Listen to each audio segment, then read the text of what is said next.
सांगण खां पोइ हाणे रुख़ कयूं था झंडोमरी मां मलक हुसैन लुंड जी ख़बर मूजिबि, जिते करबला जे मैदान में पंहिंजे जान जा नज़राना पेश करे दीन बचाईंदड़ हज़रत इमाम हुसैन अलैहिस्सलाम ऐं सदन ख़ानदान ऐं जानसार साथियुनि जे चहलम जे मौक़े ते 21 तारीख़ ते प्यारो लुंड शहर में मातमी जुलूस अली मुराद उर्फ़ कालू मस्तोई ग़ुलाम रसूल मस्तोई जी अॻवानी में मरकज़ी इमाम बारगाह अल हुसैनी खां बरामद थी शहर पहुतो। करबला जी शहीदनि जी यादि में सीना ज़नी नुआ ख़्वानी जी भेटा पेश कई वई।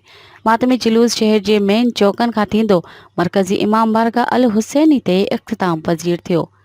इंतिज़ामिया पारां सिक्योरिटी जा सख़्त इंतज़ाम कया विया। पुलिस पारां दाख़िली ख़ारिजी रस्तनि ते सिक्योरिटी एहलकार वॾे अंग में मुक़ररु कया विया।